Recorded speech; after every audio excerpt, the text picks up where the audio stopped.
Rain on a tin roof is the only clock I trust anymore. And that night, it had been keeping slow time since a little before 2. I work the desk at a motel that doesn't really have a name. Or rather it has one, the Hillcrest, though there is no hill and there is no crest. Just a flat run of asphalt off County Road 9, where the corn gives way to a gravel lot, and a row of 9 doors painted the green of something left too long in a damp drawer. The sign out front used to be lit. Now only the V and the first half of the A still glow. So from the highway at night, it reads like a word in a language nobody speaks, hovering over the dark fields. People don't come here on purpose. They come because they've been driving too long, or because the next town is another 40 minutes, and the wipers have started to feel like a heartbeat they can't keep up with. And they pull in under the broken sign, and they are grateful, in the small, ashamed way of tired people, that a place like this still exists. I like the dead hours. That's the thing I'd have a hard time explaining to anyone who asked, except nobody asks, which is part of why I like them. Between midnight and dawn, the world narrows down to a counter, a ledger, a radio turned so low it's more a suggestion of music than music, and a kettle that takes 9 minutes to boil because the burner is going the way of the sign. I make tea I let go cold. I make more. There is a particular blue hour, around 3, where even the trucks stop on the highway, and the only sound left in the entire visible world is the rain. And in that hour, I feel something close to peace, or at least close to the place where peace used to be before it moved out and left the lights on. The cat helps. He came with the building, the previous manager told me, the way the leak in room 3 came with the building, and the smell of old cigarettes in the lobby curtains came with the building. He's gray, the flat gray of wood smoke, with eyes the color of a coin you've had in your pocket so long the date has worn off. He has no name that I ever learned, and I have not given him one, because naming a thing is how you start to be afraid of losing it, and I had decided some time ago to be done with that particular fear. He threads the lobby in long, slow figure 8s, ankle to chair leg to the foot of the counter, and around 4, he jumps up beside the ledger and sits with his paws folded under him and watches the door. And I have come to understand that this is simply what we do, the two of us. We watch the door. We wait out the night together and ask nothing of each other, and that, it turns out, is a kind of love I can manage. I took the night shift on purpose. I want to be honest about that, even if I'm not always honest with myself about why. There is a version of me that says I took it for the quiet, for the money, because somebody has to, and the somebody has tos of the world tend to find me. But the truer thing, the thing I keep behind glass where I don't have to touch it, is that after midnight nobody expects anything of you. The day shift has to be cheerful. The day shift has to make small talk and recommend the diner and remember which couples are arguing. The night shift just has to be there, a body behind a counter, a hand to take a key. Grief is a daytime animal mostly. It wants witnesses. It wants to be asked how you're holding up. At night, you can set it down on the counter beside the cold tea, and the two of you can just sit, not talking, the way the cat and I sit, and nobody comes by to make you pick it back up. I won't say his name. The person I lost. I've found that if I don't say it, it stays a smooth shape, like a river stone, and I can hold it without it cutting me.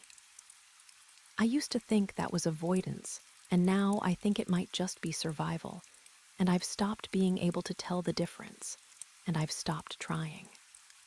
I came out here to a green door and a broken sign and a gray cat because here, in the dead hours, the smooth stone is all I have to carry, and I am not asked to set it down or pick it up or explain its weight to anyone.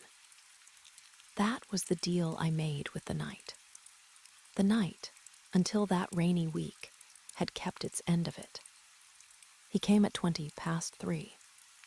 I didn't hear a car. That should have been the first thing, but it wasn't, because the rain swallows sound, and I had long since stopped expecting headlights to announce themselves.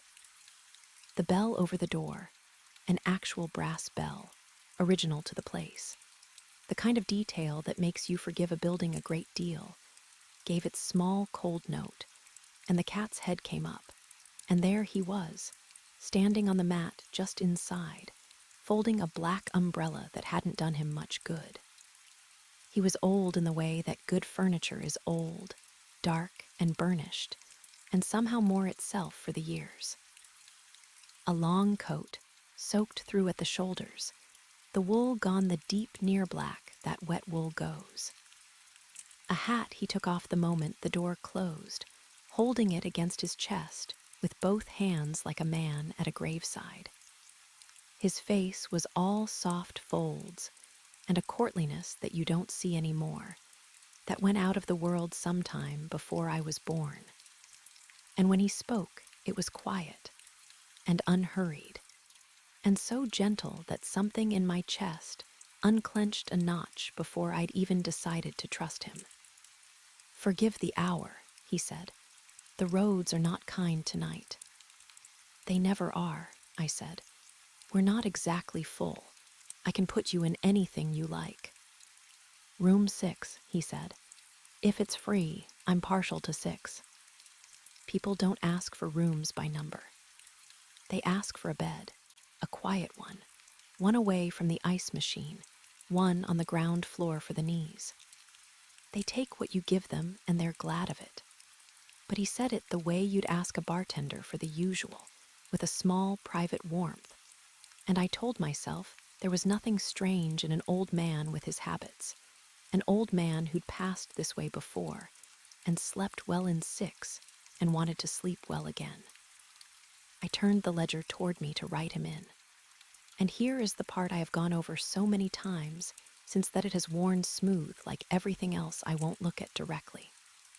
Room 6 was already taken. There it was in the column, in handwriting I didn't recognize and certainly hadn't put there myself. A long, old-fashioned hand, all loops and confident downstrokes, the ink a faded brownish black. Room 6. No name beside it. Just the number and a small dash, the way you'd mark a thing as ongoing. I remember looking at it and feeling the floor of my certainty give a little, the way it does when you reach for the last stair that isn't there. I had filled that ledger myself at the start of my shift. I would have sworn to it. But it had been a long night, and the night before had been long too, and they had all started to run together at the edges the way the green doors do when you've looked at them long enough. And the easiest thing in the world, the kindest thing I could do for myself, was to decide I'd written it and forgotten. So that's what I did. I decided.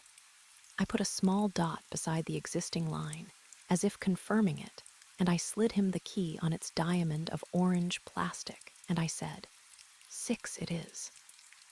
"You're very kind," he said, and he meant it. And that undid me a little, because it had been a long time since anyone had said that to me, and longer still, since I'd believed it. He paid in cash. Of course he did. Men like that always do. He drew the bills from an inside pocket of the wet coat, and they were dry, which I noticed and immediately unnoticed, and they were soft the way money gets soft when it's old, gone to cloth. The green faded toward gray. The face on them was right, and the size was right, but the small print, the series year down in the corner, I caught a 4 and a 2 and a digit I didn't look at hard enough to keep. And the paper smelled faintly of cedar and of something underneath the cedar. A closed-up mineral smell like the inside of a bank vault, or a church, or a cave. I made change from the drawer, and he waved most of it back. And I thanked him, and he inclined his head, and he crossed the lobby toward the corridor that leads out to the rooms. The cat watched him go. Not the lazy half-watch the cat gives the occasional late guest. He turned his whole body on the counter and tracked the old man all the way to the corridor door, ears forward, that coin-colored stare unblinking. And when the door swung shut behind him, the cat kept watching the place where he'd been for a long while after, the way you watch the spot on the water where something went under. I went back to my tea. I told myself there was nothing to tell myself. But the night had a thread loose in it now, and I kept finding it. Around 4, I got up to lock the lobby door, and I happened to glance at the little monitor under the counter, the one fed by the single camera we have, which sits up under the eave and looks down the length of the walkway past all 9 doors. It's a bad camera. The image is the gray-green of pond water, and it stutters, dropping a frame here and there. So a person walking past it moves like something remembered rather than seen. I don't know what made me rewind it. Boredom, maybe, or the cat, or the loose thread. I scrolled it back to 3:20, and I watched the empty walkway, the rain coming down in long silver scratches through the one working light, and I waited for him to cross it on his way to 6. He never did. The walkway stayed empty. The rain fell on no one. The numbers in the corner ticked from 3:19 to 3:24 to 3:30, and door 6 did not open. No figure passed beneath the light. The wet concrete shone undisturbed. I sat with that for a moment. And then I did the thing I am good at, the thing the night taught me, which is to find the explanation that lets me put the loose thread down. The camera drops frames. He's an old man, he walks slow. He could have shuffled past in one of the gaps the camera blinked through. Of course, that's all it was. I stopped the playback, and I did not start it again. There was one more. I want to set it down plainly because at the time I worked so hard not to. When he'd come in, he had been soaked, the shoulders of the coat black with it, the brim of the hat dripping, his shoes leaving that particular wet gleam on the mat. A man that wet leaves a trail. He'd walked the length of the lobby, across the old linoleum that shows every footprint, every drop, every track of mud the day guests bring in. I knew that floor. I mopped that floor. And when I finally got up to mop the place where he'd stood and walked, to wipe away the rain he'd carried in out of the dark, there was nothing. The mat was dry. The linoleum was dry, all the way from the door to the corridor. Not a print, not a drop, not the faintest ghost of a wet shoe. The only water in the whole lobby was the rain on the far side of the glass, and my own cold tea, and the slow drip from the leak in room 3 that comes with the building. I stood there with the mop in my hand for what might have been a long time. The cat watched me from the counter. The rain kept its slow time on the roof, and I made my last and best deal of the night, which was to decide that I was tired, that I was very tired, that the building was old and the camera was bad, and the floor had always dried strangely near the door because of the draft, and that an old man's habits and an old man's soft money and an old man's quiet way of moving were not mysteries, but only the ordinary strangeness of the dead hours, which I had chosen, after all, precisely because nothing in them was ever asked to mean anything. Toward dawn the rain thinned to a drizzle, and then to nothing, and the sky behind the corn went the gray of dishwater, and I knew without quite deciding to that I should go and check on him, the way you check on the one guest who's made an impression. I took the spare ring and went down the corridor and out along the walkway, my own shoes loud on the wet concrete, and I knocked at 6 and got nothing, and I knocked again, and then I let myself in. The room was cold, colder than the morning outside, a still flat cold like the inside of a stopped refrigerator, and dark, the curtains drawn just as housekeeping leaves them. The bed had not been slept in. The cover was smooth and tight, the corners square, the single pillow uncreased. There was no bag, no coat hung over the chair, no hat, no smell of cedar, no sign that any living person had crossed the threshold in days. The air had the held breath quality of a room that has been waiting a long time for someone who isn't coming. I went back to the desk slower than I'd come, and the loose thread pulled one more time, the last time, the worst time, though I wouldn't let myself feel how it weighed until much later. The board behind the counter where the keys hang, room by room on their little brass hooks. 6 was there, hung up, back on its hook with its orange diamond of plastic, swaying very slightly as if it had only just been set down, though I had given it to him with my own hand 3 hours before, and he had never, not once, come back past the desk where I'd been sitting the whole night with the cat and the cold tea and the rain. The cat jumped down from the counter then and walked to the corridor door and sat in front of it, facing it, the way he'd watched the old man go.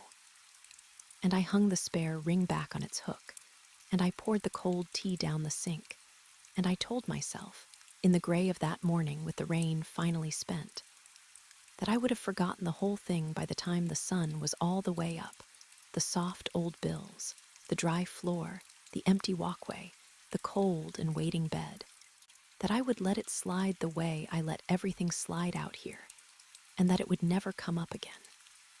It rained 4 nights later, and he came back. It rained 4 nights later, and he came back. And the truth is I had been waiting for it, without admitting that the waiting had a shape.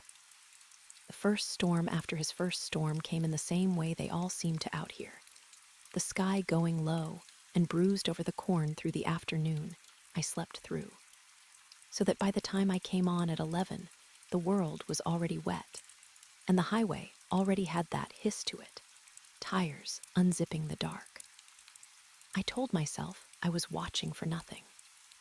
I told myself a great many things in those weeks, and I have learned since that the things I tell myself are mostly the sound I make to cover the sound of knowing. He came at 3 again, near enough to it that I had stopped pretending to be surprised by the hour. The bell gave its small, cold note. The umbrella that hadn't helped him, the hat held to the chest with both hands, the coat gone the deep black that wet wool goes. Room 6, if it's free. I'm partial to 6. And I gave it to him, and the floor stayed dry where he stood, and the bills came out of the wet coat soft and warm and smelling of cedar, and of the closed-up mineral cold underneath the cedar. And I had decided, somewhere between the first storm and the second, that I was simply not going to look at those things straight on anymore.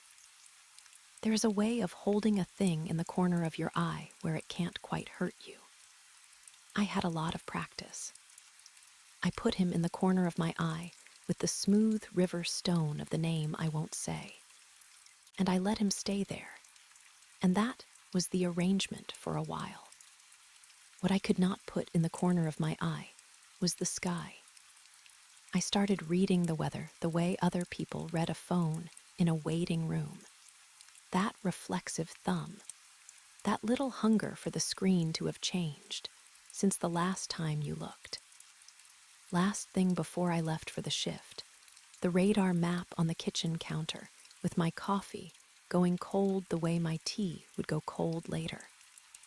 A habit of cold drinks follows me from one end of my day to the other. And first thing when I got home in the dishwater dawn, as if the night still owed me something it might pay out if I checked. Clear nights, I felt a flatness I didn't want to examine. I would come in and make the tea and turn the radio to its suggestion of music and sit with the cat and watch the door. and the door would stay a door, and nobody would come out of the dark and fold a useless umbrella and tell me I was kind, and I would tell myself that this was a relief. It was not a relief. I want to be honest about the dishonesty. On the clear nights, the motel felt like a held breath that never got let out, and I would catch myself, around the blue hour, looking past my own reflection in the glass at a sky with too many stars in it, faintly resentful of all that dryness. On the wet nights he came, never once on a clear one. I kept a kind of private ledger of it in my head before I ever thought to check the real one, rain, and him, clear, and nothing. Until the pattern was so clean it stopped feeling like weather and started feeling like a door that only opened with a particular key. It was the looking into it that undid the last of my arrangement, and I did the looking on a dry night, which is maybe why I had the nerve. The back office at the Hillcrest is really a closet with ambitions, a desk that doesn't fit, a filing cabinet that does, and a shelf of the old registers that nobody throws out because nobody has ever decided whose job it would be to decide. I'd never had a reason to touch them. That night, I had a reason I wouldn't name, the way you don't name the cat. And I pulled the most recent of the old ones down off the shelf and blew the dust off the top of it and opened it on the too big desk under the bare bulb. It was full of ordinary nights. Names I half remembered, names I didn't, the small commerce of tired people. A family in 3 and 4, a trucker in 8, the rates from before the rates went up. Ordinary, ordinary, and then, on a page near the middle, dated a year and some before I ever set foot in the place, in a long, old-fashioned hand all loops and confident downstrokes. The ink faded to a brownish black. Room 6. No name. Just the number and a small dash, the way you'd mark a thing as ongoing. I will tell you that I sat down then, because the not-fitting desk had the only chair, and because my legs had quietly stopped offering their opinion. I turned pages. There it was again, 6 weeks on, and again. Not every night, not even most, but scattered through the year like the wet nights are scattered through a season. That same entry in that same confident hand. The loops never varying, the dash never varying. The ink the identical faded brown each time, as if it had all been written in one sitting by one person who had since gone very still. I put that register back and took down an older one. The bulb hummed, the same hand. I took down one older than that, the cover gone soft as cloth at the corners, the spine cracking when I opened it, the dates inside from before I was born, from before, I think, the previous manager was born, the manager I am supposedly relieving, whose face. I noticed this in the closet with the registers open around me and the dry night going on outside, noticed it the way you notice a step that isn't there, whose face I could not, just then, bring up behind my eyes. I knew there had been one. I knew the cat came with the building, and the leak came with the building, and the manager had told me so, told me about both, standing right about, and the where of it slid sideways when I reached for it, and the when of it slid, and I found I could not say with any confidence at all what month I had started this job, or what the want ad had looked like, or how I had come to be the body behind this counter, in the dead hours, instead of some other body behind some other counter, somewhere a person might actually choose to be. Room 6, the number and the dash. In the oldest register, in the same hand, the ink no fainter than in the newest, as though time had agreed to leave that one line alone. I closed the book and put it back and turned off the bulb and went and sat with the cat and watched the door. And the door stayed a door, because it was a clear night. And I was almost grateful that once, that the rain stayed away and spared me having to look the old man in his soft, folded face and know what I now knew, which was that he had been signing into room 6 in that hand for longer than anyone alive could have been signing anything. The rain came back 2 nights later, and I looked him in the face, and I did not say a word about the registers, and we began, in the way of the dead hours, to talk. It started small, the way these things have to. A remark about the roads. A remark about the cold that had gotten into the corridor, and the corridor had gotten colder. I'd felt it on my checks. A band of chill you walked through about 3 doors down and out the other side, deepest right at 6. A cold that didn't belong to the season and didn't disperse no matter how long the heat clanked in the pipes. He would stand a moment at the counter before he took the key, both hands on the brim of the hat, and he would ask me how the night was treating me. And there was such genuine attention in it, such old-fashioned courtesy, that I found myself answering more than the question. I am not a person who talks. The night shift is the opposite of talking. But he had a way of being quiet at you that made the quiet feel like an invitation rather than a wall. And a few minutes would go by, and then a few more, and the rain would keep its slow time on the roof. And I'd realize I'd been leaning on the counter telling this stranger about the cat, about the broken sign, about the particular blue hour at 3 when even the trucks stop. He gave very little back. I noticed it even then, through the warmth of being listened to, that for all his gentleness he was a locked house with the lamps on, every window lit and every door shut. Where he'd come from, he turned softly aside. Where he was bound, the same. What he did, in the daylight world the rest of us blunder around in, he would only say that he was looking for someone, that he had been looking a long time, that he was a patient man, and the looking was most of what he had left. And then, just as softly, he would turn the light back on me. He had a way of asking that wasn't prying, that was almost a kindness, the question set down gently between us like a cup of something warm. "Who is it," he asked me once, "that you came all the way out here to not think about?" Not unkindly, not even curiously, exactly. As if he already knew the shape of the answer and was only giving me the room to say it, if I wanted, in the dark, where saying things costs less. I didn't say it. The river stones stayed smooth. But I came close, those nights, closer than I'd come with anyone, and I think he knew that too, and was content with the coming close. The way a patient man is content with a little ground gained.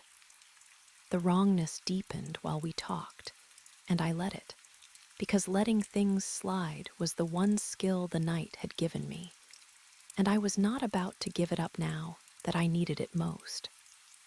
There was the second voice.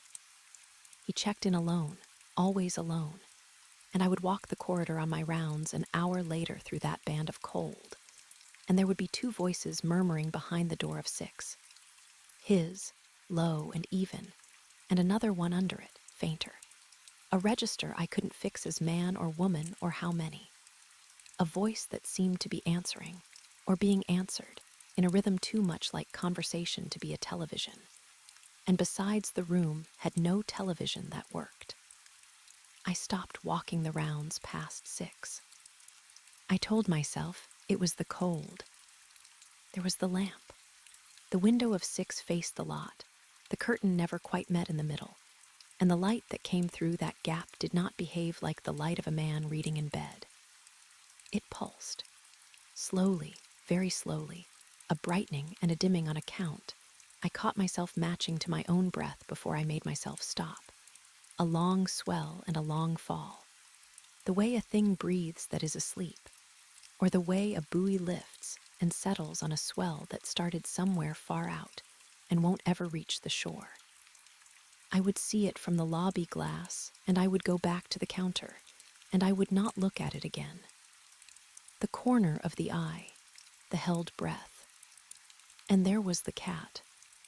The cat changed his post. For all the time I'd known him, and I could no more say how long that was than I could bring up the manager's face. His post was the counter, his vigil the lobby door. But on the rainy nights now, after the old man had crossed to the corridor, and the floor had stayed dry behind him, the cat would jump down and go to the corridor door and wait for me to let him through. And then he would pad down past the band of cold and sit, square and still, his paws folded under him, and that coin-colored stare fixed on the green door of room 6, facing it the whole night the way he'd once faced the spot on the water where something went under. Sentry is the word that came to me, and the word I couldn't shake. He sat sentry, and I didn't know whether he was keeping something out of that room or keeping something in, and I found I didn't want to know badly enough to ask the question out loud, even to an animal who couldn't answer, even in a building where I was beginning to understand. The line between what could answer and what couldn't was not where I'd always assumed it was. So that was the shape of those weeks. The forecast and the cold tea and the warm, soft money, the registers I'd stopped opening, the manager I couldn't picture, the start date I couldn't find, the 2 voices and the breathing lamp and the gray cat keeping his vigil at the threshold of 6. Any one of them alone I could have set down. Together, they should have driven me out the door and down County Road 9 on foot in the rain if I had to. Anything to be somewhere a person might choose to be. Instead, I sat at the counter on a clear, dry, star-littered night with the radar map glowing on the little screen under my hand. And I watched a green smear come up out of the southwest. Slow. The way the real ones come, crawling north and east across the county a pixel at a time toward the dot that was us. And I felt it before I understood I was feeling it. A lightness, high in the chest, the loosening of a held breath, something almost like joy moving in me at the sight of that green stain reaching for the hill crest. Rain. He would come with the rain. And I sat there in the glow of the screen with my hand over my mouth, watching the storm find its slow way toward me. And I could no longer tell you whether the thing lifting in my chest was something I should have been glad of, or the most frightened I had ever been. He set the little case on the desk, between us, the way you'd set down something that still hurt to carry. It was a flat case, the size of a hardcover book, the kind of thing a traveling man in an old photograph might carry his samples in, the leather worn pale at the corners and dark and oiled everywhere his hands had been. He had come in at 3:20, soaked, courtly, partial to 6, and I had given him the key, and he had not gone down the corridor. That was the first thing that told me this night would be different from the others. He had stood there a while with both hands on the brim of the hat, looking at the rain on the far side of the glass. And then he had said, very quietly, as if it cost him something to spend the words, that he thought it was time I knew why he came. And he had drawn the case from under his arm, where I had not even noticed him carrying it, and laid it on the counter between the ledger and my cold tea, and unclasped it with 2 thumbs. I want to tell this part slowly, because he told it slowly, and because the slowness was the whole of it. There was no hurry anywhere in the man. He opened the case and turned it toward me, and the lamplight fell into it, and inside, held under little crossed bands of elastic gone slack with age, were photographs. Dozens of them.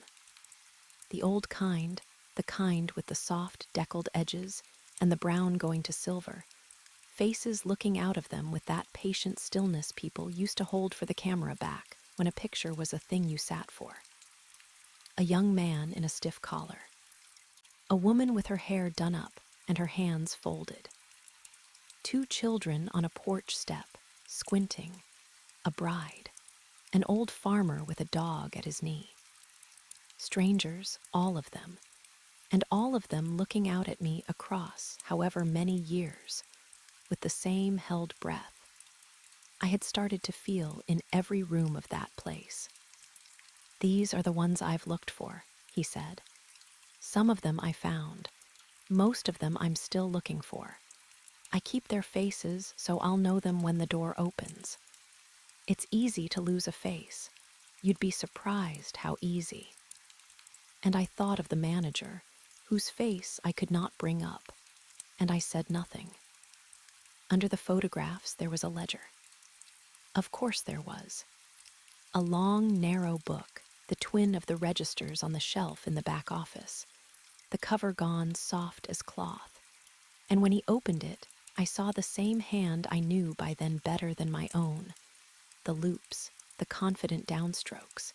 The ink faded to a brownish black. Only here it was not room numbers. It was names. Columns and columns of names, hundreds of them, each with a date beside it, and then a second mark, a small dash, the way you'd mark a thing as ongoing. Some of the dashes had been closed into a little cross stroke, made into a plus, a T, I couldn't tell what. A handful of them scattered down the long pages like the few lit windows in a dark town. The rest were only dashes, only waiting. "The crossed ones," I said, because I had to say something, because the not saying had gotten too heavy. "Those are the ones you found. Those are the ones I brought home," he said, and he said home the way you'd say a word in a language you were no longer sure you remembered correctly. "It isn't many. You'll see it isn't many. I've been at this a long while, and it isn't many at all." There were other things in the case, tucked into the satin pockets of the lid. A child's hair ribbon, the red of it gone to rust. A man's wedding band, thin, worn nearly through on one side the way they wear when a hand has turned it 1,000,000 times. A pair of spectacles. A pressed flower so old it was less a flower than the memory of one. A brown lace in the shape of something that had once been blue. Small, worn things. The kind of thing you keep not because it is worth anything, but because a particular hand once touched it, and the touch is in it still. And to throw it away would be to throw away the last warmth of that hand. I have such a thing myself. I won't say what it is. It travels with me the way the river stone travels with me. And when he laid those small objects out on my counter, I felt the one in my own pocket the way you feel a sore tooth with your tongue, helplessly, again and again. "I don't understand what it is you do," I said, though I think I had begun to. He was quiet for a long moment, and the rain kept its slow time on the roof. And the cat had not gone to its post at 6 that night. The cat sat on the counter beside the open case with its paws folded and its coin-colored eyes on the old man's face. Listening, I would have sworn, the way I was listening. "There's a place," he said at last, "where they go and don't go on. I don't mean the good place or the bad one. I've no quarrel with what the churches say and no news to contradict them. I mean a place before that, or beside it, a place people fall into when they can't let go and aren't let go of. A waiting place." He turned the wedding band over once in his soft old fingers. "I've stood in it. I can tell you what it's like. I expect it'll sound familiar to you, and I'm sorry for that. Because once a thing sounds familiar, you can't make it strange again, and you may want to after." I should have stopped him there. I want that on the record, for whatever a record is worth in a place where the ledgers write themselves. I should have stopped him, and I didn't, because I have spent my whole life wanting to know the shape of the thing I won't look at, and here was a man offering to draw it for me. "There's no fire," he said. "That's the first thing. People always think there'll be fire. There's no fire, and there's no ice, and there's no one with a list of your sins. There's a long building under a low sky, and the sky never quite gets light and never quite goes dark. It stays at that hour, you know, the gray one, before dawn, when even the trucks stop. There are corridors. They go on further than corridors should, doors and doors and doors. And behind some of them, there's a sound like someone almost asleep. And behind most, there's nothing, just the held breath. There's a front desk. There's always a front desk, and someone behind it, and a book to sign, and a key on a hook. And the key opens a room that's cold and made up and waiting, and you go in and you wait, because that's the only verb left to you in that place. You wait. And it rains. Not hard, just enough. A rain that never quite stops and never quite comes to anything. On a roof you can't see, keeping a time that doesn't pass. I had stopped breathing somewhere in the middle of it. I made myself start again. Behind him, through the gap in no curtain at all, only the lobby glass and the dark beyond it, the rain came down in long silver scratches through the one working light. And it was exactly the rain he was describing. And I understood that he knew that, and that this was why he had chosen to tell me here, at this desk, at this hour, with this rain. Because the place he was describing and the place we were sitting in were not. He wanted me to understand, as far apart as I had been pretending. They don't suffer there, he said, gentler now, as if he could see what the telling was doing to me and wanted to set a hand against it. I need you to hear that part. It isn't pain. Nobody's screaming. It's worse than that in a way I've never found the words for, but it isn't pain. It's just held, suspended, like a breath you've taken and can't let out and have stopped, after a while, even wanting to. They forget they're waiting. That's the cruelty of it, if there's a cruelty. Give it long enough, and they forget there was ever anything but the waiting. And then they're easy in it. And that's when they're truly lost, when they've made their peace with the corridor. And you go in, I said, and you bring them out. I try. He closed the ledger of names, gently, over all those open dashes. It can't be done from the inside. That's the thing it took me longest to learn. The one in the waiting place can't choose their way out, because choosing is the very thing that place takes from you first. It has to be done from this side. Someone here has to hold the door. Has to remember them, really remember, the weight of the hand, the sound of the particular way they said your name, and has to want them back hard enough and steady enough that the wanting reaches all the way in and gives them something to walk toward. There are thin places where the door is close to the surface, where this side and that side are pressed up against each other with hardly anything between. He looked around the small lobby, the green corridor door, the keys on their brass hooks, almost fondly. This is one. Room 6 is one. The thinnest I've ever found. I've been holding that door open for longer than I rightly know how to count anymore. Who, I said. My voice didn't come out the way I meant it to. Who are you holding it for? And there, for the first time, the courtly evenness left him. Not much. A small thing, a crack in good furniture, a hairline you'd only see if you'd been looking at it as long as I had. He drew one photograph out from under the slack elastic without having to look for it, from a place his fingers clearly went often, and he laid it in front of me. A woman. Not young, not old, with a wide, calm face and her hair coming loose at one temple, as if she just turned her head, caught half laughing at whoever held the camera. At him. I knew it was at him. He did not say her name. I understood, watching him not say it, that he and I had that much in common, that some names are river stones, and you carry them smooth so they won't cut. And I loved him a little in that moment. The way you love anyone who turns out to be carrying the same wound in the same careful hands. Every storm, he said, I get her nearly to the door. Nearer than the last time, I tell myself, though I've told myself that so many times the telling's worn out. I stand in 6, and I hold it open, and I call her up the long corridor in some nights. Some nights I swear I hear her on the other side of it close, her hand on the same door my hand is on. And then the rain thins, and the gray comes up behind the corn. And the dawn takes her back down the corridor, every time, every single time, and I lose the ground I gained, and the door closes, and I go back to wait for the next storm. That's what I carry. That's what's in the case. All the ones I couldn't hold, and the one I can't stop trying to. The rain kept time.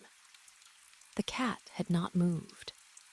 And it was then, only then, with the photograph of the half-laughing woman between us and the old man's grief laid open on my counter, like the contents of his case, that the wrongness I had spent weeks keeping in the corner of my eye walked quietly into the center of it and stood there and would not be looked away from. Because I looked at him, fully, the way you finally look at the thing, and the lamp on the counter threw his shadow on the wall behind him, and it was wrong. It fell the wrong way. The lamp was to his right, and his shadow should have gone left and long across the keyboard, and instead it lay behind him and a little toward the lamp, as if it answered to some other light, a light coming from the direction of the corridor, from the direction of 6. A light I could not see and did not want to. And I thought, with the slow, cold patience of that place he had described, of the floor that stayed dry where he stood, of the camera he never crossed, of the soft money out of the wet coat, of a man who came only with the rain and was gone with the dawn, and hung the key back on its hook without ever passing the desk. He saw me see it. That was the worst tenderness of the whole night, that he saw me understand, and he did not look away, and he did not try to spare me, only watched my face with those soft, folded eyes and let me arrive where I was arriving. The way he must have watched 100 faces arrive at 100 desks across however many years. You leave no prints, I said. No, he said, I don't suppose I would. And the door you're holding open. My mouth was very dry. You're sure which side of it you're standing on. He smiled then, and it was the kindest and most terrible thing I have ever been smiled, full of a sorrow so old it had gone past sorrow into something nearly like peace. And he did not answer me, which was the answer. And he gathered the photographs back under their slack bands, and folded the small worn things into the satin pockets, and closed the case over all of it, the found and the still lost alike, and clasped it with 2 thumbs. Thank you for listening, he said, the way he'd once thanked me for a key. It's a great deal to be listened to, you forget, in the waiting. And he tucked the case under his arm where I would not be able to say I'd seen it, and he took up the hat, and he turned, and he went toward the corridor. I watched him go. The gray was already coming up behind the corn, that hour he'd named, the one I trust, the one that never quite gets light. He walked down past the band of cold, and the cat jumped from the counter, and went after him to take up its post. And the green door of 6 opened on a darkness colder than the morning and closed. And the floor of the lobby behind him was dry, every inch of it, dry as a held breath. And I stood at my counter, and finally let myself know the thing I had spent every rainy night refusing to know. That the courtly old man who came to me out of the dark and told me I was kind was not a guest passing through on his way to somewhere a person might choose to be. That he was caught. That he had been caught a long, long time, in a thin place pressed up against another thin place, holding a door he could no longer be sure he stood on the right side of, and that I, with my cold tea and my smooth river stone, and my dead hours chosen precisely, so that nothing would ever be asked to mean anything. I had been on the other side of that desk the whole while, taking his soft old money and hanging up his key and reading the sky for his rain, holding the door open right along with him. I had been calling it kindness, what he did in that room, because the alternative was a thing I wasn't ready to hold. It is easy to call a thing kindness when it wears the face of an old man holding his hat against his chest, telling you in that soft, unhurried voice that you are good. Kindness has a sound, and he had every note of it: the patience, the courtesy gone out of the world before I was born, the case of saved faces, the wedding band worn nearly through from 1,000 turnings of a grieving hand. He was assembled, every part of him, out of the pieces of mercy. And I had taken the assembly for the thing itself. The way you take a lit window across a dark field for a warm room, without ever going inside to learn whether the fire is real or only painted on the glass. I made myself go inside, in a manner of speaking, on the next storm. It came up out of the southwest the way they all do, the sky lowering over the corn through the afternoon I slept through, so that I woke to the hiss of the highway already, and lay there a while listening to it, the way you listen for a footstep on a stair. I will not pretend I didn't feel the old lift in my chest at the sound. I did. But underneath it now there was a second thing, a cold sediment that had settled there since the night he opened the case, and the two of them sat in me together all the way to my shift, the gladness and the dread, like oil and water in the same glass, refusing to become one liquid no matter how long I held them. He came at 3:20. The bell, the umbrella that never helped him, the deep black of the wet wool, room 6 if it's free. I'm partial to 6. I gave him the key. The floor stayed dry where he stood. And this time, when he went down the corridor and the cat dropped from the counter to follow and take up its post, I did not stay behind the desk where I belonged. I waited until the green door of 6 had opened on that breath of refrigerated dark and closed again. And then I took the long way around, out the lobby door into the rain, along the front of the building under the dripping eave, until I came to the window of 6, with the curtain that never quite met in the middle. I had told myself for weeks not to look at the breathing lamp, and now I stood in the wet and made myself look. And what I saw, I have been trying to find honest words for ever since. It was not bright in there. It was the gray of that hour he'd named, the one that never quite gets light, leaking out through the gap and laying a pale stripe across the puddled lot.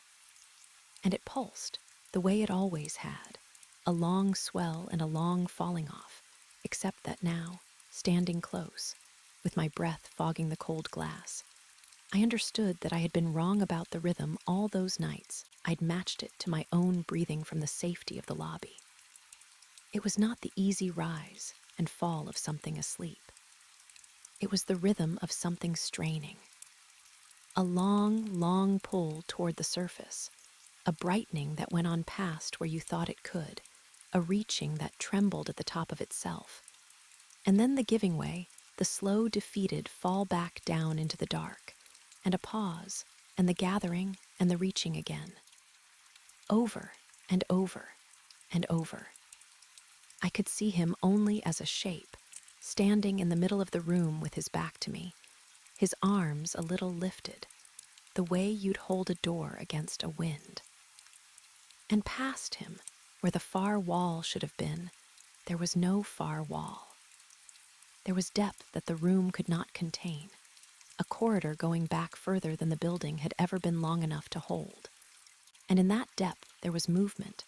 I will not say faces, because it was not as clear as faces, and I am glad it was not a pressing forward of things that wanted out, a great patient crowding at the threshold, the way water crowds a low place. They came up the corridor toward his lifted hands. They came as the lamp swelled. They came nearly to the door. And I felt, standing in the rain, the most terrible thing I think I have ever felt, which was their wanting, the sheer mass of it, the almost of it, bodies and not bodies, leaning the whole weight of their long forgetting against a door that opened the width of a hair and no further. And then the gray began to come up behind the corn. I watched the dawn take them. That is the only way I can say it. The reaching reached its limit and could not pass it. The lamps long swell crested and broke, and the whole crowding mass of them slid backward down the corridor that should not have fit in the room, slid back into the depth and the held breath, and the rain that keeps a time that doesn't pass, dragged, every one of them, from the very lip of the door they had spent the whole night climbing toward, back down into the place where they would have to begin the long climb again the next time he stood in that room and called them up out of their forgetting and held the door open the width of a hair. He was not freeing them. That was the thing I finally saw, standing soaked and shaking at the cold glass while the dawn came on. He was not freeing them. He was the hook in them. Each storm he reached down into the easy gray where they had at last, after God knew how long, stopped wanting. Where they had made their peace with the corridor, which he had called the cruelty, and which I understood now was the only mercy that place had to give.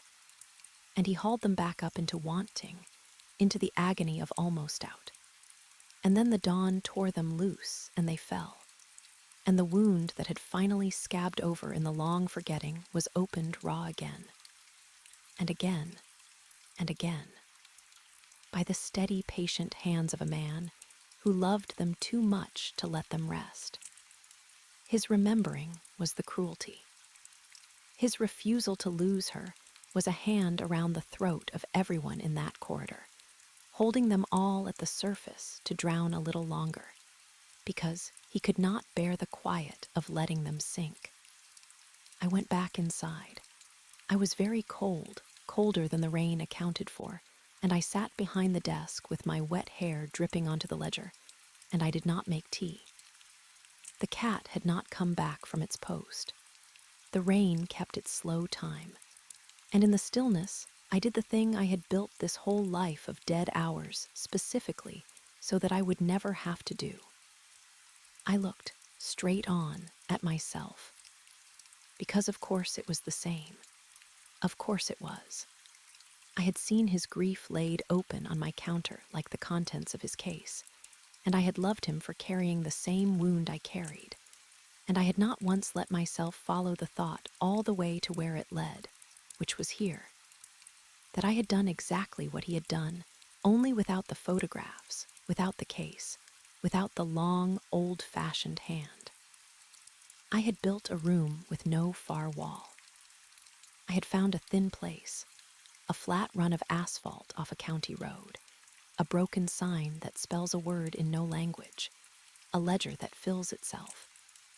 And I had moved into it so that I could stand every night with my arms lifted, holding a door open onto a loss I would not name, calling it up out of the dark just close enough to feel its weight against my hands, and never, ever letting it through to where it could finally be over.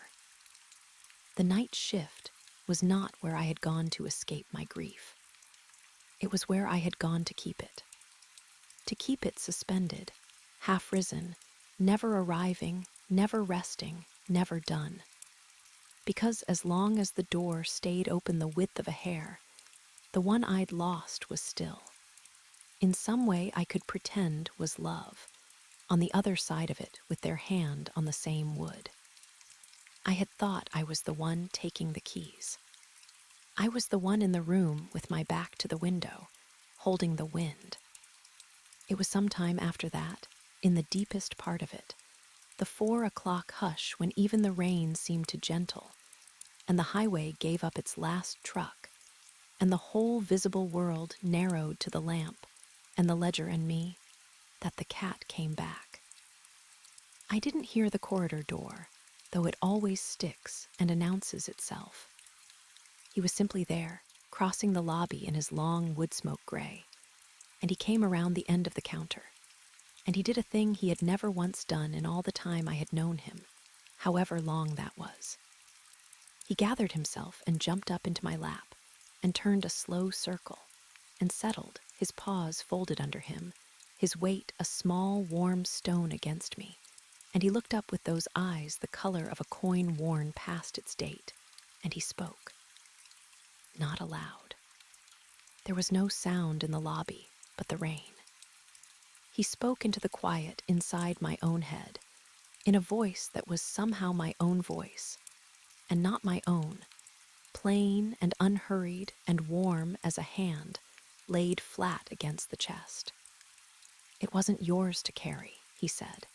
It was never a door you failed to open. They were not angry that you got to stay. You are allowed to set it down, and you are allowed to be alive, and loving them was never the same thing as keeping them at the edge of the dark. You can let it be over. You can let yourself be the one who lived. That was all. It was the simplest thing in the world, the kind of thing you would say to a child, the kind of thing I had said to other people 100 times without ever once managing to say it to myself. And it went through me like warmth goes through cold hands, that aching return of feeling that almost hurts more than the numbness did. I sat in the 4 o'clock hush with the rain easing on the roof and the gray cat warm and heavy in my lap. And I cried, finally, for the first time since I came out here to the green doors and the dead hours. Cried without anyone to witness it, and without having to explain its weight. And the river stone in me, the smooth name I had carried so it wouldn't cut, sat in my hands and was, for once, just a name, just a person I had loved and lost, just a grief, ordinary and enormous and mine. And not a door I had to stand guard at for the rest of my life. And when it had passed, and the cat had not moved, and the lamp burned its steady, ungasping light, I understood what I had to do, and it had a shape so clear and so simple that I wondered how I had spent all these storms not seeing it. He didn't need help opening the door. That was the whole tragedy of him, the thing he could not see from inside his own lifted arms. He had given his entire long existence, on whichever side of the threshold he stood, to the labor of getting the door open, when the door had never been the problem. The cruelty was the opening. The mercy was the close. He did not need to succeed. He needed permission to stop. He needed someone on this side, someone holding a door of her own, to look at him with the same plain warmth the cat had turned on me, and tell him that letting her go was not the failure he had spent so long fearing it was, that it was the last and largest thing his love could do for her. That release was the rescue, that the kindest hand he could lay on every soul in that crowding, straining corridor was not the hand that hauled them to the surface to drown again, but the hand that finally, gently, let them sink into rest. I had spent weeks thinking he was a man trying to bring the dead home. He was a man who needed to be allowed to bury them, at last, and himself along with them, and to call it not a defeat, but a mercy. I knew, sitting there, exactly what I would have to give him. I would have to give him what the cat had given me. I would have to be, for him, the warm and unhurried voice that says the simple thing, and I would have to mean it all the way down, with no corner of my eye left to hide in. And I would have to do it knowing what it would cost, because to give him permission to close his door, I would have to have closed my own. And to send the half-laughing woman down the corridor into rest, I would have to send my own river stone down with her, and stand hereafter, in a motel gone finally quiet, and be the one who lived. So I did a strange thing in the gray of that morning, with the cat at last asleep in my lap, and the rain spending itself to nothing behind the corn. I began, for the first time since the old man walked out of the dark, and folded his useless umbrella, and told me I was kind, to hope it would not rain. I watched the radar in the days after the way I had always watched it, that reflexive thumb, that little hunger. Only the hunger had turned over in me, and now, when the screen showed clear, I felt the held breath of relief. And when a green smear came crawling up out of the southwest, I felt the cold sediment rise. Because the thing I had been praying for all this time was the thing I now had to dread. The next storm would bring him to my counter, soft money and dry shoes, and that sorrow gone past sorrow into something like peace. And I would have to meet him not with the key and not with the ledger, but with the truth, and help him set down the case and the names and the long years of holding the wind. And I knew, watching the sky now and willing it to stay dry, that I was not ready, and that ready was not a thing I was going to get to be, and that it would rain anyway, the way it always does out here, in its own slow time, whether or not I had finished learning how to let go. The last storm came in slow, the way the worst of them always do, muttering at the windows for hours before it let go. I had watched it come for 2 days on the little screen, a green smear gathering itself out past the county line and pushing east a pixel at a time. And for those 2 days, I had done the thing I never thought I'd do, which was to will it to break apart, to slide north of us, to spend itself on some other dark stretch of road, and leave the hill crest dry one more night. It didn't. They never do, once they've set their mind to you.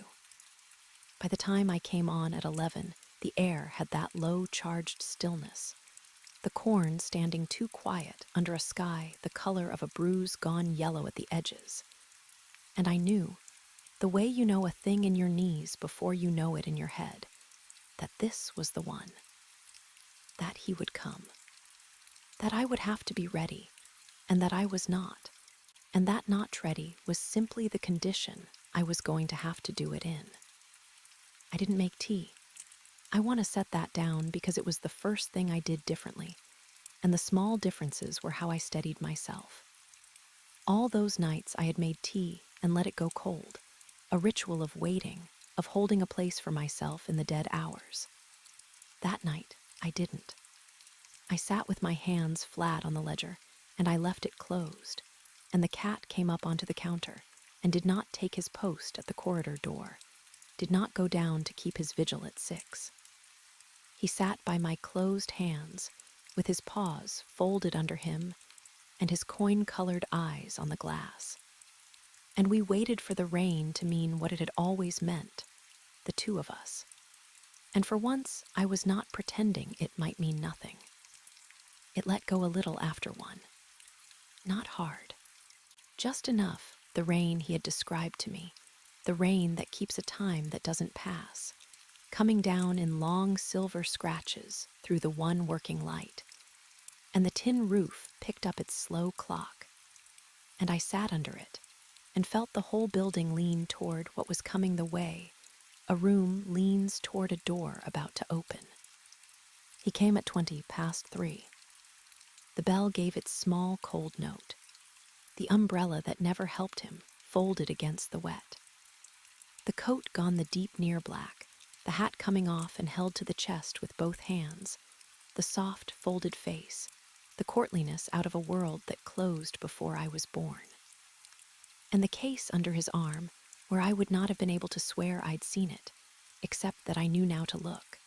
And I looked, and there it was, the worn, pale corners, the leather dark where his hands had been. "Forgive the hour," he said, the way he always said it. "The roads are not kind tonight." And every other night I had answered they never are, and turned the ledger toward me and reached for the key on its orange diamond. That night, I left the ledger closed. I left the key on its hook. I came around the end of the counter, which I had never once done, and I stood in front of him on the same worn linoleum where his shoes left no print, close enough to see the rain that wasn't really rain beaded on the wool. And I said the thing I had been carrying toward him through every dry night I'd prayed for. "I'm not going to give you the room," I said. He went very still. Not alarmed. I don't think alarm was left to him, that far along. But still in the way the corridor was still, the held breath stillness. And he looked at me with those eyes that had watched so many faces arrive at so many desks. And I watched him understand that I had arrived somewhere myself. "You've seen," he said. "I went to the window," I said. "On the last storm, I saw what happens when you hold the door. I saw them come up the corridor, all of them, the whole crowding weight of them, reaching for your hands. And I saw the dawn take them back down, everyone, from the very lip of it." My voice was not steady, and I let it not be steady. "You're not bringing them home. You're the hook in them. Every storm you reach down into the quiet where they've finally stopped wanting, where they've made their peace with the waiting, and you haul them back up into the wanting. And then it's torn out of your hands and they fall, and the wound that had scabbed over gets opened raw again. And again. You've been doing it so long you can't feel that it's the doing that hurts them. You think the failure is that the door won't open. The cruelty is that it does. The width of a hair, just enough to make them climb." He didn't argue. I had braced for argument, for the patient evenness turning hard, and instead something in the good old furniture of his face simply gave, a long crack running quiet through it, and he looked down at the case under his arm as if it had grown heavier in the saying. "I get her nearer every time," he said, and it was almost a question. "You don't," I said, as gently as I had it in me. "You told me that yourself. You said you told yourself it so many times the telling had worn out. You get her to the same place. You hold her at the edge of the dark and you call it love, because the alternative is a thing you haven't been able to hold. I know. I built a whole life out of not holding it. I came out here to the green doors and the dead hours, and I stood every night with my arms lifted, holding a door open onto someone I won't name, just close enough to feel the weight of them against my hands, and I called that love too. It isn't. It's a hand around the throat. It's keeping them at the surface to drown a little longer because you can't stand the quiet of letting them go down into rest." The rain kept its slow time. The cat had not moved on the counter, and the old man's hands, when I looked at them, had begun to shake, very slightly, the way the lamp in 6 pulsed, a tremor at the top of a long reaching. "I don't know how to stop," he said. "It's all I am now, the trying. If I set it down, I don't know what's left standing here." "I know," I said. "I'll show you. Somebody showed me." And I did for him what the cat had done for me, in the 4 o'clock hush, with the warm and unhurried voice that says the simple thing and means it all the way down. I reached out, and I put my hand over his shaking ones where they held the case, and I told him it was never his to carry. I told him the door had never been the problem, that he had given his whole long existence to the labor of getting it open when the opening was the wound. I told him that letting her go was not the failure he had spent so long fearing, that it was the last and largest thing his love could do for her. That release was the rescue. that the kindest hand he could lay on every soul in that straining corridor was not the one that hauled them up to drown again, but the one that finally let them sink into rest. I told him he was allowed to stop, that he was allowed to be done, that loving her had never been the same thing as keeping her at the edge of the dark, and that she was not angry. None of them were angry, and that he could let it be over now. You can be the one who finally let her rest, I said. That's not losing her. That's the only way left to keep her that doesn't hurt. He looked at me for a long while. The gray was not yet in the east. We had time, the strange, suspended time of that place, and he spent some of it just looking at me, and his eyes were wet. And I understood that I was the first person in longer than either of us could count to stand on this side of his door and tell him to set it down instead of asking him to open it. "Help me," he said. So I helped him. I took the case from under his arm. It weighed what a case of saved faces weighs, which is everything. And I set it on the counter and unclasped it with 2 thumbs. And together, the 2 of us, in the slow time under the slow rain, we let it go. The photographs, the young man in the stiff collar and the bride, and the 2 children squinting on the porch step, all the patient-held faces. I did not throw them away. I would not have. But I closed the lid over them the way you draw a sheet up gently over someone sleeping, and I felt them ease. The ledger of names, the hundreds of dashes, all that ongoingness. He opened it one last time and laid his soft old hand flat on the long columns, and I watched him stop waiting for them, watched him give every dash its quiet, and the small worn things in the satin pockets, the rust-red ribbon and the wedding band worn nearly through. He touched each one and let it be only what it was, a thing a hand had loved, and not a door he had to stand guard at. And last, he drew out the one photograph from the place his fingers always went, the woman with the wide, calm face and her hair coming loose at one temple, caught half laughing at whoever held the camera, at him. And he did not put it back under the slack elastic. He held it, and he looked at it, and I saw him stop calling her up the corridor and start, instead, to let her go down it into rest. And the crossing turned. I felt it before I saw it, the way you feel a tide change, a great slow reversal in the held breath of the whole building. The band of cold in the corridor. I felt it come up the hallway and through the lobby and past us, not the refrigerated dark of that other place pressing in, but the cold going out, drawn back through the green door of 6, the way water draws off a beach before it's gone for good. The lamp in 6, that I could see through the lobby glass laying its pale pulsing stripe across the lot, swelled one more time, a long, long reaching. And then, instead of breaking and falling back, it eased. It let out. The straining went out of the light, the way breath goes out of someone who has finally, after a long illness, been told they're allowed to stop fighting. And the pulse slowed and gentled, and the pale stripe across the puddled lot grew soft and steady, and then dimmed down and down to nothing. The window of 6 went dark, and it stayed dark. I held the door open the other way. I don't know how else to say what I did, standing there with my hand on the old man's hands, and the case closed between us. I held it open toward the rest instead of away from it, and I felt the whole crowding weight in that corridor that should not have fit in any room let go of the surface at last, and sink, not dragged down, not torn loose by any dawn, but settling, the way silt settles when you finally stop stirring the water, the way a body settles into a bed it has been too long kept out of. I felt them rest.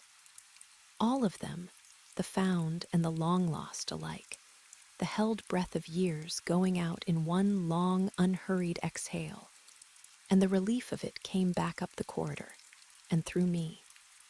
And it was so large I had to put my other hand on the counter to stand.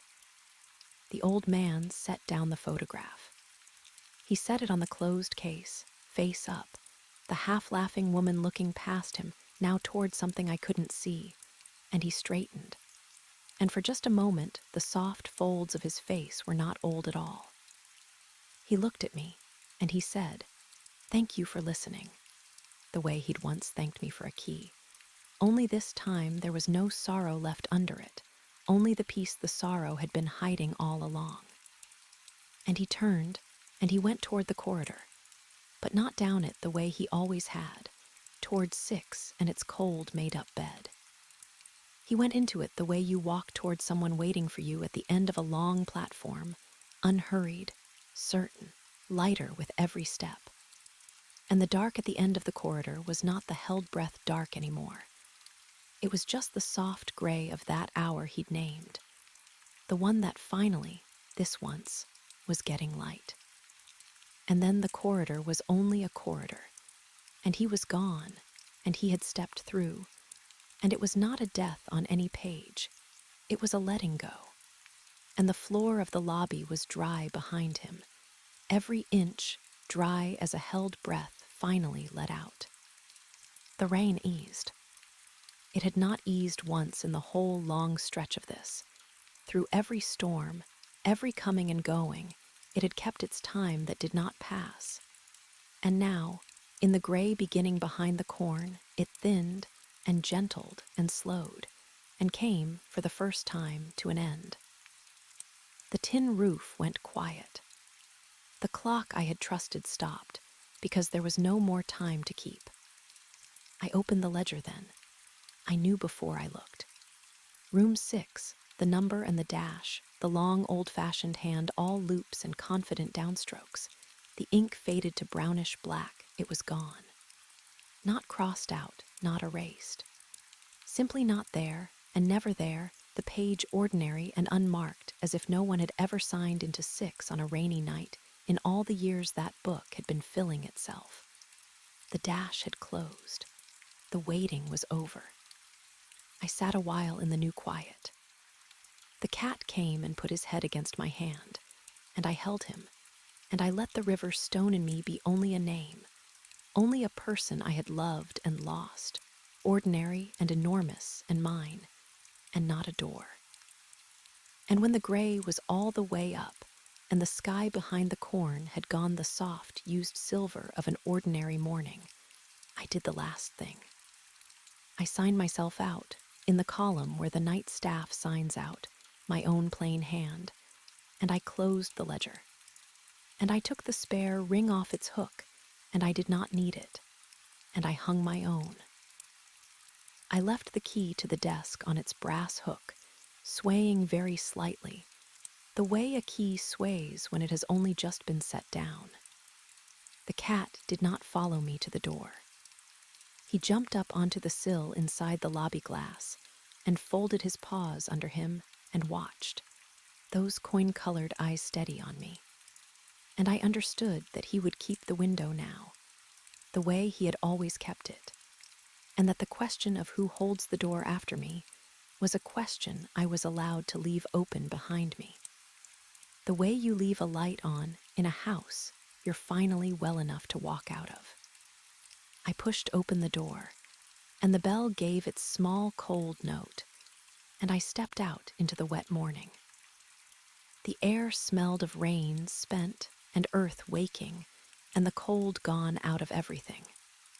And behind me, when I looked, and I let myself look, room 6 sat empty and clean in the gray dawn, its window dark and its bed made and no one waiting in it. The rain finally spent. And across the puddled lot my own footprints went, wet and ordinary and undeniably real, leading out toward the road and the day and the life I had paused and not back.